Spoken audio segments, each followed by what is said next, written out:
Olá, alunos, como estão? Espero que estejam bem. Aqui é o professor Juliano novamente, então, para o nosso quarto encontro, onde falaremos sobre a imaginologia da coluna vertebral. Passarei para vocês aqui alguns slides com imagens radiológicas e estruturas marcadas. E, no nosso momento síncrono, podemos tirar as nossas dúvidas, então, sobre estruturas anatômicas. Deixamos para revisar a anatomia, então, no momento síncrono. Aqui a gente começa, pessoal, pela parte mais superior, o segmento mais superior da coluna, que é a coluna cervical, onde temos 7 vértebras nomeadas de 1 a 7, C1 até C7. E nessa radiografia, esta incidência se trata de uma radiografia em anteroposterior da coluna cervical, incidência anteroposterior. Então vejam, estrutura número 1 está apontando, está mostrando o corpo vertebral de C4. Estrutura número 2 está mostrando o processo transverso de C2, que inclusive o processo transverso das vértebras cervicais tem uma particularidade. Eles possuem forames transversais, ou forames transversos, tá? Por onde passam as artérias vertebrais. Estrutura número 3 é o primeiro arco costal direito. Número 4, essa imagem bem centralizada, o processo espinhoso de C6. Aqui, coluna cervical, porém numa imagem em perfil. Essa incidência se chama perfil de coluna cervical. Aonde na estrutura número 1 temos o arco posterior do atlas, atlas C1, primeira vértebra cervical. Número 2, mostrando o dente do áxis, ou o processo odontoide, que se projeta até a parte superior, na parte do arco anterior de C1 do atlas. Imagem número 4 está mostrando a face articular inferior de C6. Já a seta número 5 mostra a face articular superior de C7. É ali que as duas vértebras se tocam. Vejam que existe uma linha articular. E C6 mostra o osso hioide, aquele osso que não se articula com nenhum outro osso. Mas ele protege as estruturas da região da tireoide e da laringe.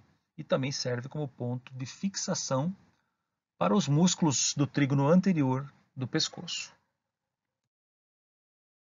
Número 6 está mostrando o espaço discal, o espaço onde temos um disco intervertebral.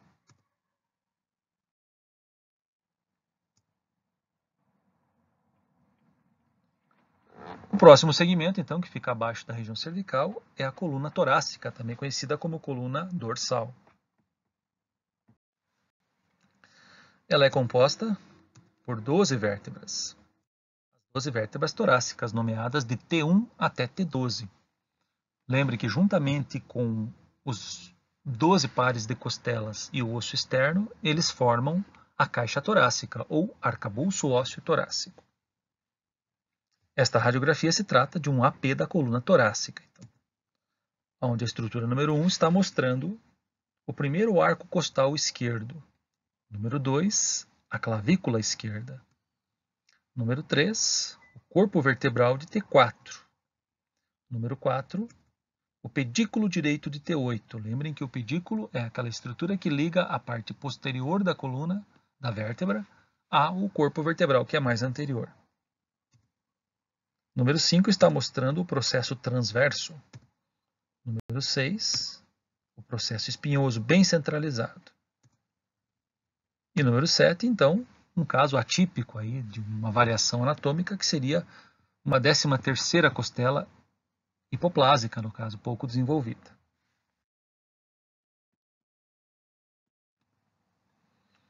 Número 8, a 12ª costela, uma costela flutuante.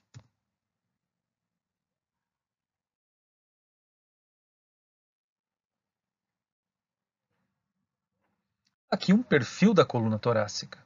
Vejam que o perfil da coluna torácica ele é um pouco borrado. Tem muitas estruturas sobrepostas às vértebras, por isso a gente não enxerga ela com tanta nitidez. Afinal, temos muita musculatura, os 2 pulmões, costelas bilateralmente que estão se sobrepondo a elas.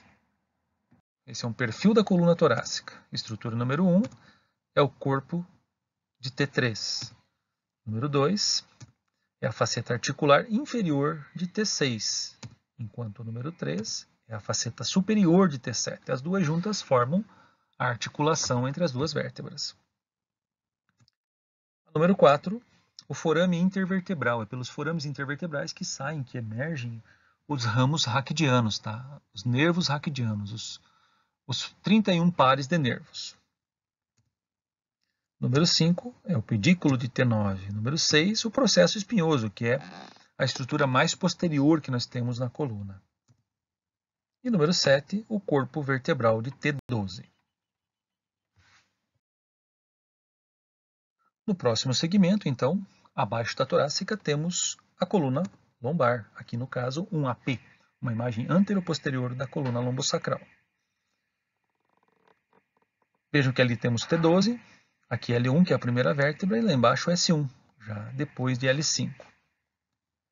Estruturas de número 1, temos as facetas articulares, então, né, de T12 e de L1. Desculpa, de TL1 e L2, no caso da vértebra superior e da vértebra inferior. Vejam que temos uma linha articular. Seta número 2 está mostrando o processo espinhoso, bem centralizado. Vejam que todas as vértebras, eles são alinhadinhos. Número 3 mostrando o pedículo. O pedículo também aparece aquela imagem arredondada. E veja que é bem simétrico dos dois lados, em todas as vértebras. Pode acompanhar em todas para vocês verem.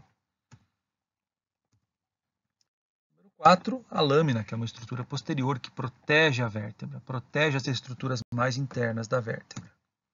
E o número 5, a asa do sacro. Lembre que sacro é uma peça. São 5 vértebras fundidas, né? Não tem espaços articulares entre elas, nem espaços discais. Falando então em curvaturas da coluna, a gente sabe que numa vista lateral a coluna vertebral ela possui curvaturas que são fisiológicas, né? Servem para dar melhor apoio, ponto de fixação, né? Mais mobilidade à coluna. Numa vista anterior ela tem que ser reta, mas numa vista lateral ela é angulada. E essas angulações a gente chama de cifose e lordose.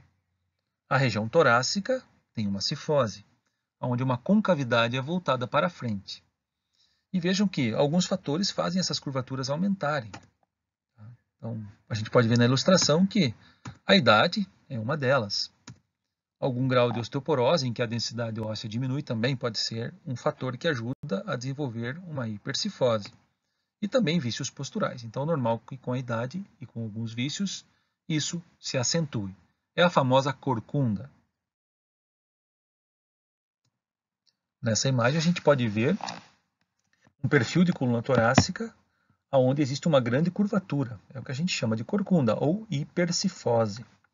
Vejam que pela medição do ângulo de Cobb, a gente consegue ver uma grande angulação aí de 82 graus. Então, pode-se dizer que é uma hipercifose, uma acentuação da cifose torácica. Aqui o perfil de coluna lombar, e vejam que a lordose lombar também pode sofrer alterações, como se acentuar ou até se retificar. Então dá para a gente usar uma técnicazinha aqui de Cobb, onde a gente traça uma linha bem no meio de L5 e sobe ela quase que verticalmente e observa se essa linha toca L3. Nesse caso, ela tocou L3, então aqui a coluna está normal. Mas quando ela não toca L3, a gente tem o que chamamos de hiperlordose.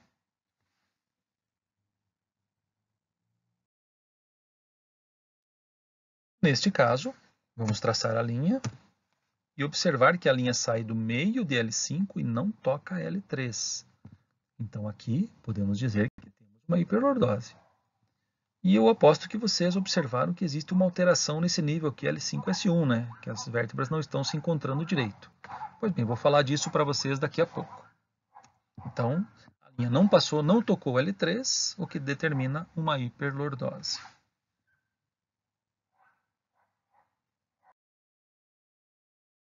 Nos ângulos de Cobb, a gente também pode observar a posição do sacro, a angulação sacral, para poder determinar se o paciente tem ou não a hiperlordose. Eu digo para vocês que essa do meio aqui é a mais simples, é a mais fácil de entender, onde se trata uma linha no platô superior do sacro, e essa linha tem mais ou menos 30 graus em relação ao solo. Então, sempre que esse ângulo é mais acentuado que 30 graus, nós temos aí a presença de uma hiperlordose. E agora a gente volta para aquela imagem que chamou a atenção da gente, tá? Além de uma hiperlordose, que a gente conseguiu decifrar que tem aqui, existe uma alteração também. Então, ali L1, L2, L3, L4, L5 e S1.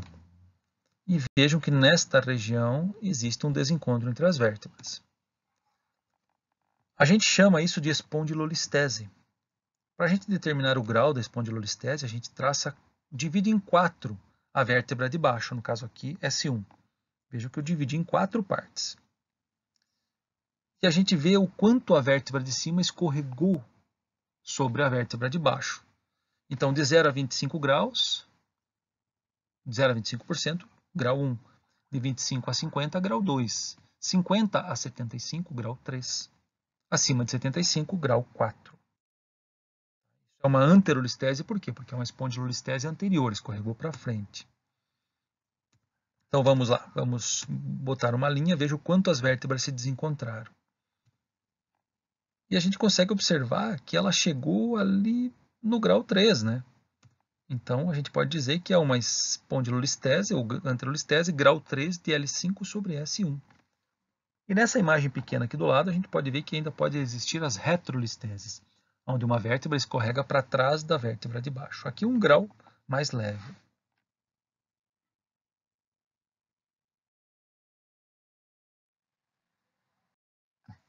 Vamos praticar então. Aqui um perfil de coluna lombar. Só que não é L5S1, é L4 sobre L5. Já dá para ver de longe que existe aí uma anteriorização da vértebra que está de cima, né? Então vamos medir. Então vejam que a linha de L5, vejam quanto L4 avançou para frente. Vamos dividir em 4 partes e a gente já consegue ver, né? Eu acho que vocês já perceberam qual é o grau dessa lesão. Ela está entrando no grau 2. Então, espondilolistese grau 2 de L4 sobre L5.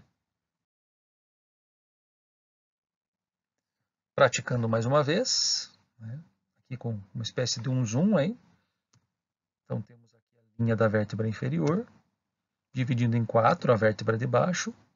Vejam que ainda se encontra no grau 1. Então, espondilolistese grau 1 de L4 sobre L5. Opa, temos uma imagem de coluna cervical. E aí, professor, isso pode acontecer na coluna cervical também? Mas é claro que pode acontecer, com certeza. Vejam, C5, C6. Está de longe, está gritante essa diferença, né, gente? Está fácil de identificar. Vamos lá. Dividimos a vértebra de baixo em 4. Opa, deu para ver que está aqui, ó, de 50% a 75%. Portanto, espondilolistese cervical de C5 sobre C6, grau 3. E nesse caso, gente, é um caso feio, horrível, né? Onde a gente chama de espondilolistese total. Vejam que L5 está aqui embaixo.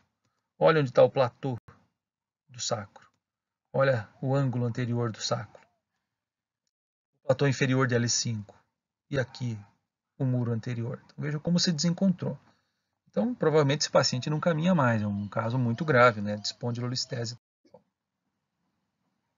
Aqui são algumas explicações, então, dos métodos de Cobb, né, para se mensurar os graus de escoliose. A escoliose a gente sabe que é um desvio do eixo antero-posterior da coluna, no qual não pode existir desvio. A coluna tem que ser reta numa vista antero-posterior. E aqui a gente pode ter ângulos. Então, vou botar na prática isso para vocês verem. Tá? Temos aqui um teste simples, que é o teste da gibosidade. Nesse teste, a gente consegue avaliar se a escoliose do paciente tem rotação de corpos vertebrais ou não. É um teste simples, onde o paciente se curva para frente, o seu corpo, e a gente observa a assimetria da caixa torácica. O lado que forma a gibosidade, que é a parte mais elevada, é o lado convexo da escoliose.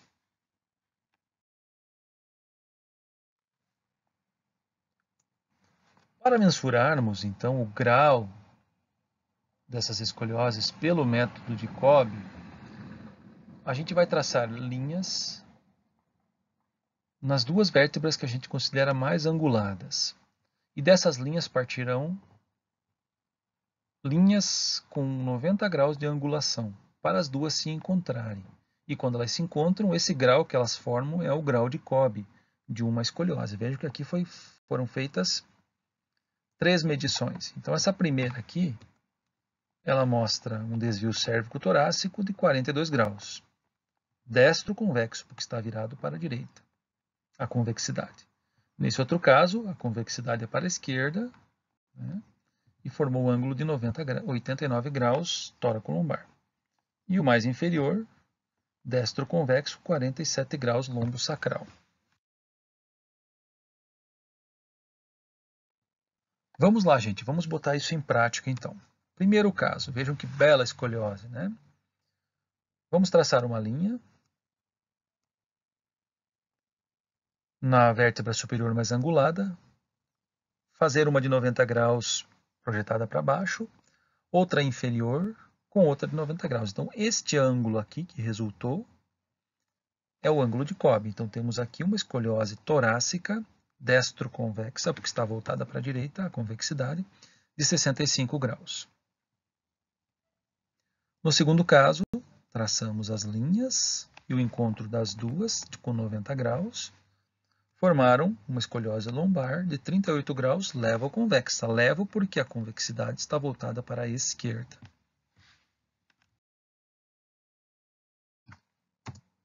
Mais um caso aí então para estudarmos. Linha superior, linha inferior, linhas de 90 graus, o encontro das duas, uma escoliose lombar levo-convexa, porque é para a esquerda, de 40 graus. Mais um caso aqui, que já dá para ver que é bem mais leve. Linha superior, linha inferior, 90 e 90, o encontro das duas linhas, uma escoliose tóraco-lombar levo-convexa, porque é para a esquerda, de 15 graus. Aqui temos um caso que está tratando de uma alteração no espaço discal entre os dois corpos vertebrais. Vamos comparar com o de cima. Veja que o de cima tem seu espaço preservado e suas estruturas são preservadas. Aqui temos diminuição do espaço, temos alteração morfológica aqui, né, das partes que se atritam, e lá na frente o surgimento de osteófitos, que são essas imagens que parecem bicos de papagaio. Como está bem claro, a gente chama isso então de osteofitose ou bicos de papagaio, L4, L5, também chamado de discopatia.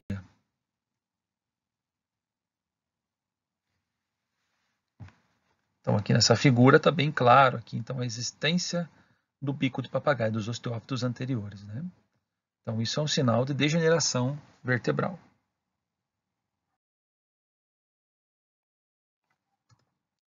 No caso de coluna torácica, incidência em AP, incidência em perfil.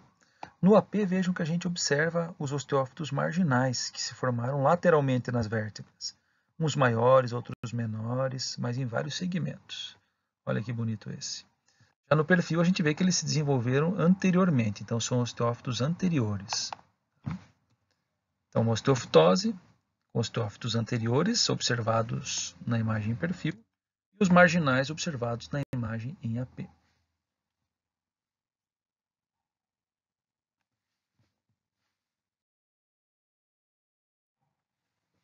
Mais um caso onde temos então o AP mostrando belos osteófitos marginais, né, em alguns níveis bem maiores, e o perfil mostrando os osteófitos anteriores, bem fáceis de se observar.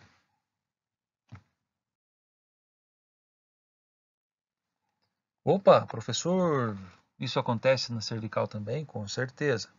Vejam que aqui nas C4 e C5 nós temos uma bela formação osteofitária anterior, né? Então, bicos de papagaio horríveis. E as vértebras mais inferiores parecem estar fundidas, inclusive. Então, uma pessoa aí com uma oncoartrose bem severa. Aqui temos imagens sagitais de ressonância magnética mostrando aonde os osteófitos são mais perigosos, são mais severos. Aqui temos os corpos vertebrais e aqui atrás a medula. Para trás, os processos espinhosos. Vejam que às vezes os osteófitos são tão grandes e posteriores que eles tocam o saco dural, a região das meninges, e podem afetar inclusive a medula espinhal.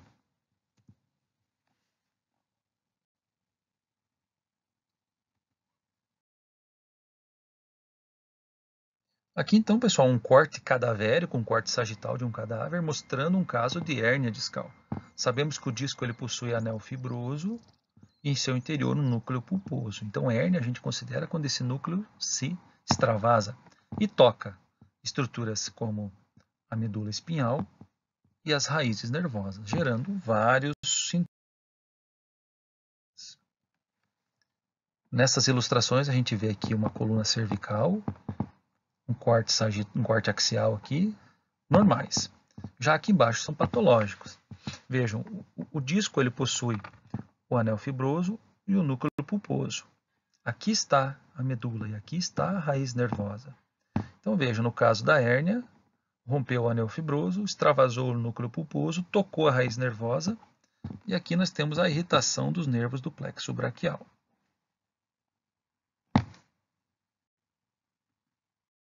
Comprimindo o plexo braquial, teremos a cervicobraquialgia, que é a dor cervical irradiada para o membro superior.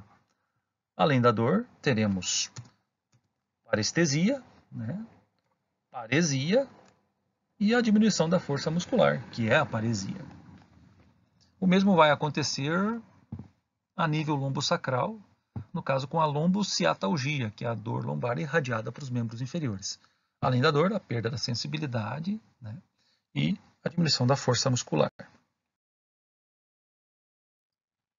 Aqui uma hérnia severa cervical, nível de C5, C6, com grande compressão medular. Digamos que uma estenose do canal medular foi gerada aqui. Então, uma hérnia tão alta, a região cervical tão severa, pode trazer aí sintomas muito graves, e até sequelas graves, se não bem tratadas. Aqui um caso parecido, porém lá embaixo, em L5-S1, com uma grande compressão do canal, porém já não pega mais a medula, vai pegar o quê? Vai pegar raízes nervosas e estruturas da cauda equina, porém com sintomas muito graves também. Em alguns casos, operáveis, como essa é cirúrgica já há muito tempo. Acho que paramos por aqui, para não ficar muito maçante aí o nosso vídeo. Se formos falar de todas as lesões, as patologias da coluna vertebral, vamos ter matéria para um semestre inteiro. Então, falaremos mais algumas coisas na aula síncrona e também no trabalho que eu vou passar para vocês, ok? Então, nos vemos no nosso momento síncrono. Até mais, pessoal!